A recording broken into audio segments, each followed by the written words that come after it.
Hi guys, happy Friday. So today we're going to start learning about Islam, our last religion that we're going to be learning about in this course.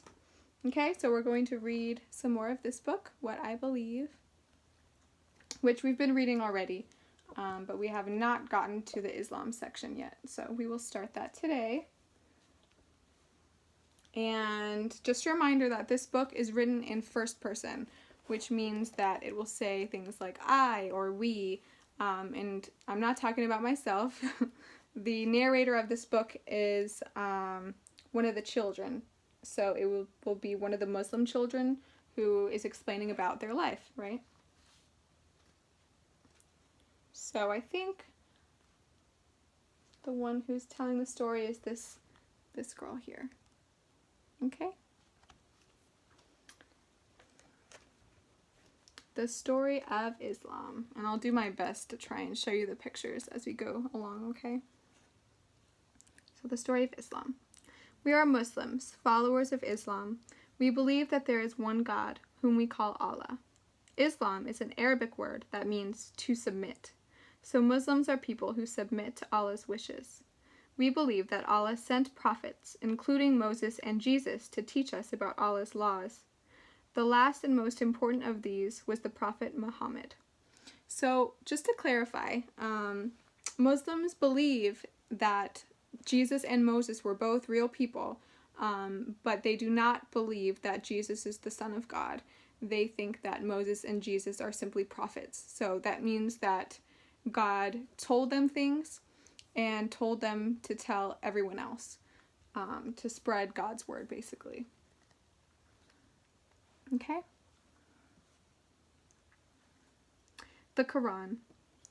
We believe that the Quran contains the words of Allah, which the angel revealed to Muhammad. Muhammad learned the words by heart, and friends wrote them down for him. The words are in Arabic, and we try to learn them. Muslims treat copies of the Quran with respect. So the Quran is a Muslim's holy book, right? Their holy writing, just as the Bible is to Christians, and the Torah and the Tanakh are to Jews, and Buddhists and Muslims, remember, have multiple holy books. They have, in Hinduism, they have the Ramayana, which is a story. They have some other ones. In Buddhism, they follow the different canons. So yeah. So in this picture, it says, to read the Quran, we put it on a stand. So I think the stand is part of their way of treating the Quran respectfully, is they have a specific way that they lay it out and read it. So that's what this picture is. See how it's on a stand? Okay, Muhammad's vision.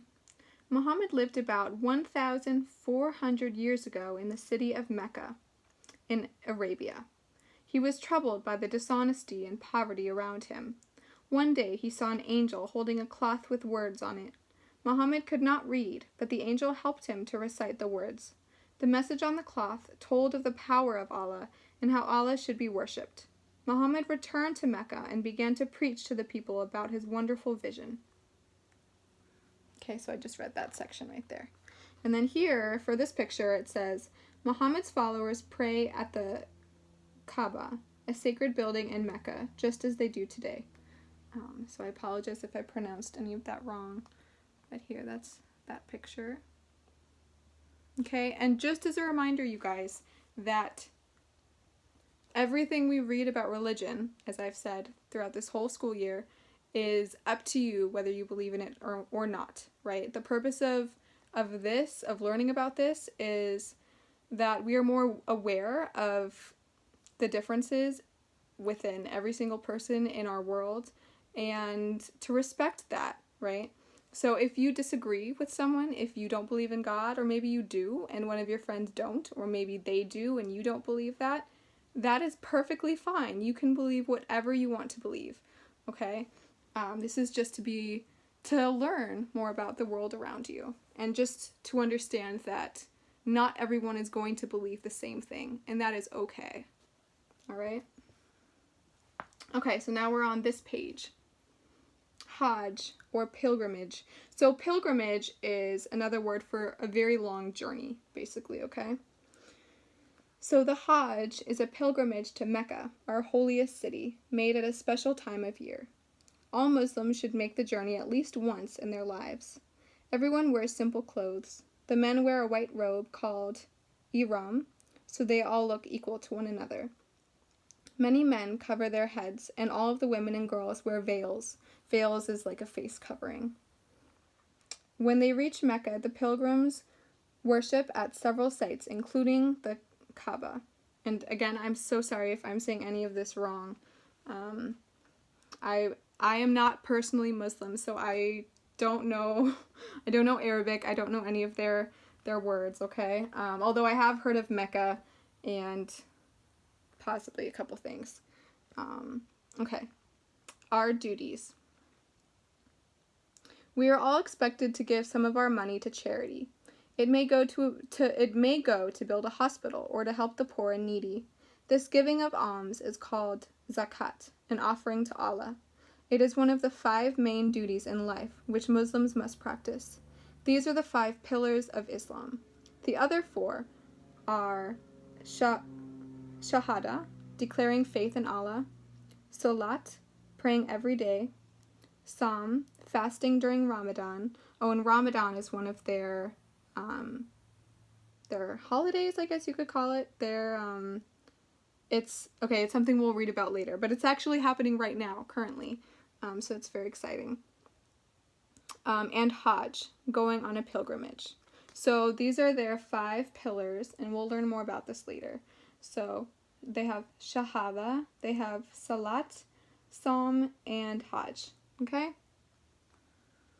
Okay. And here's a picture right here. Trying not to get the glare for you guys. It's a picture of everyone taking off their shoes before they enter do they call it mosque?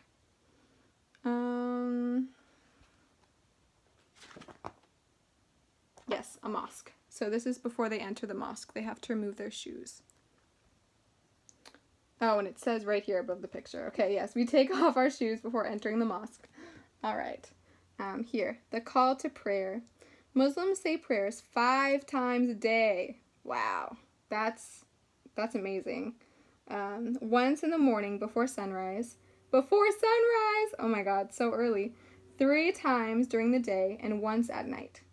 At the mosque, our place of worship. So a mosque is basically a Muslim church, right? Christians call it a church. If you are Jewish, you call it a temple or a synagogue.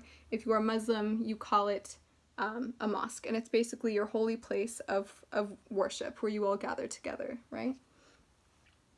So at the mosque, our place of worship, a man called the muezzin calls us to prayer from a minaret, which is a tall tower.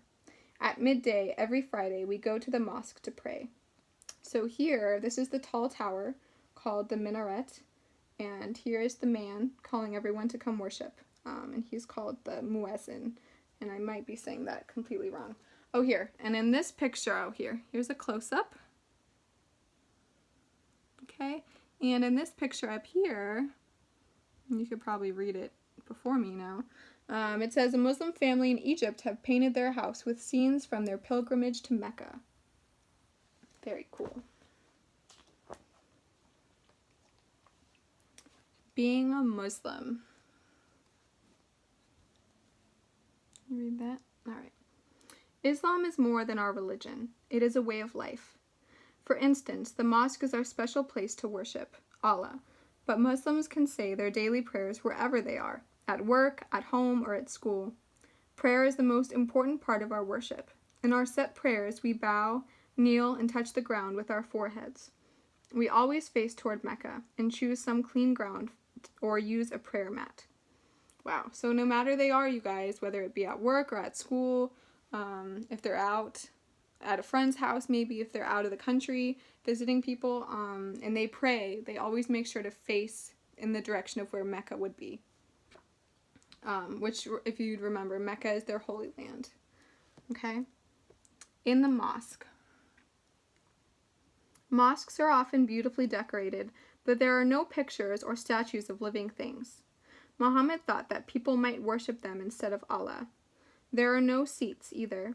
The main hall is an open space where the men sit or stand in rows, shoulder to shoulder.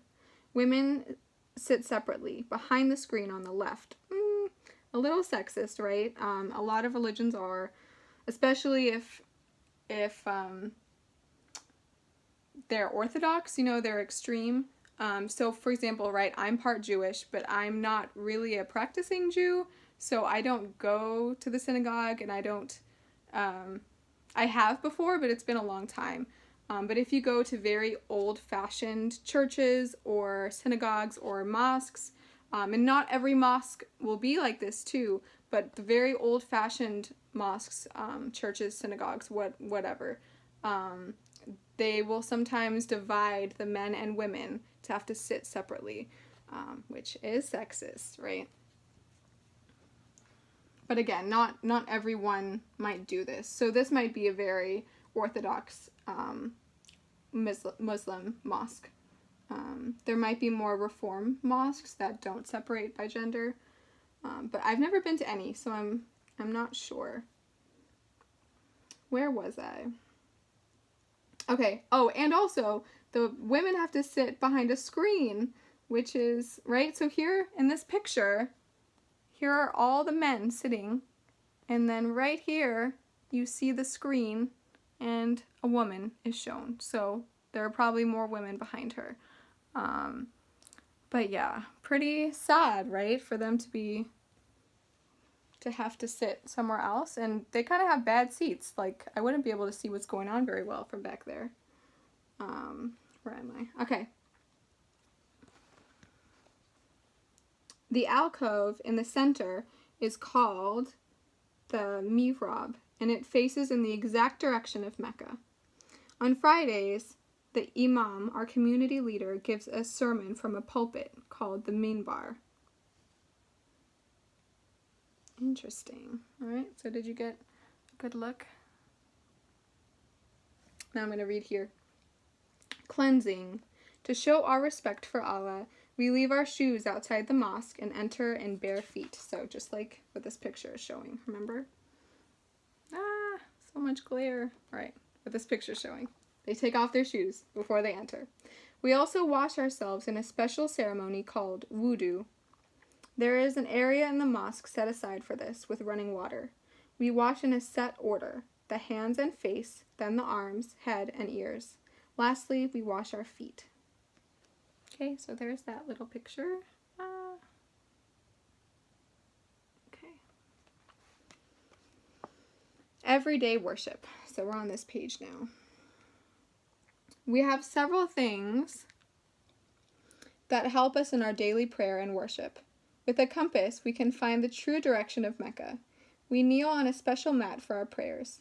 We study the Quran throughout our lives and try to learn its passages by heart. So that means they try to memorize what it says.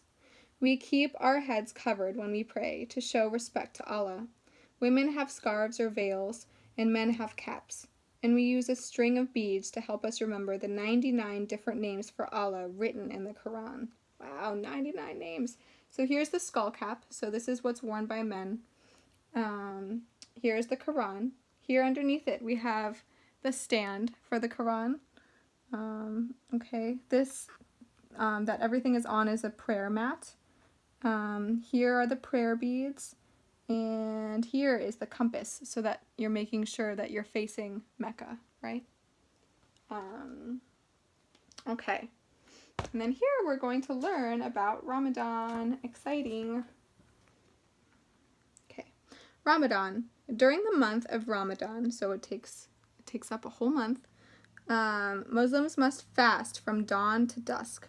So fasting, if you'll remember, means you do not eat anything, and usually you don't drink either, although you might be able to drink a little water. I think it just depends on how old you are and how extreme your family is in fasting, but usually you don't eat or drink anything. From dawn till dusk, so that means from the sun rising until the sun setting.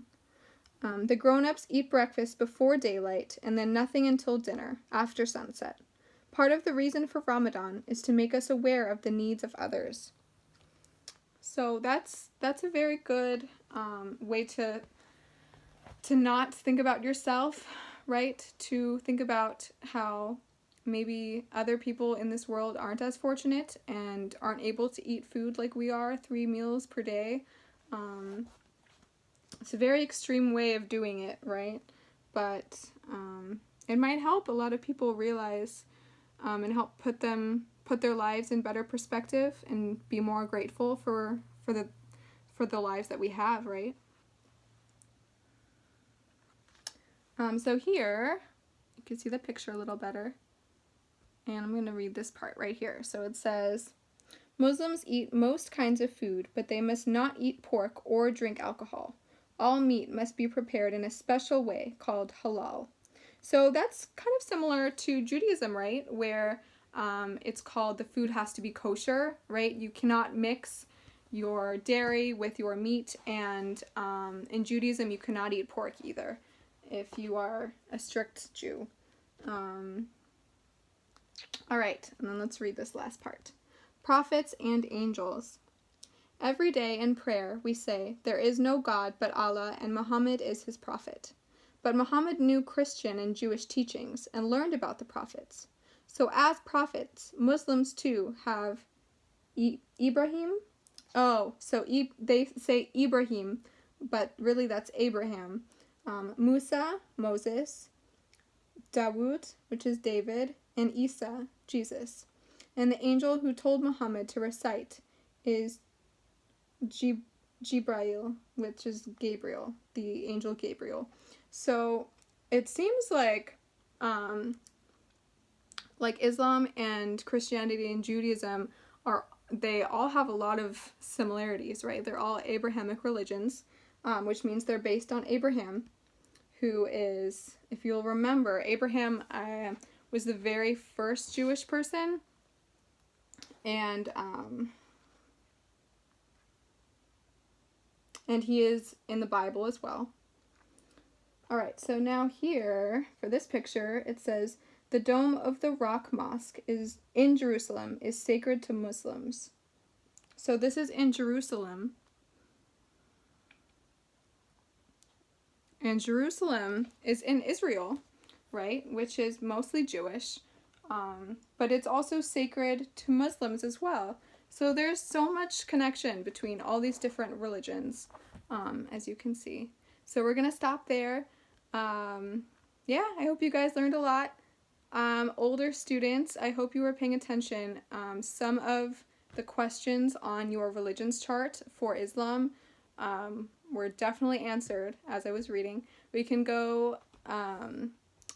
talk about it together during our Zoom calls and fill it in together if you have any questions about it.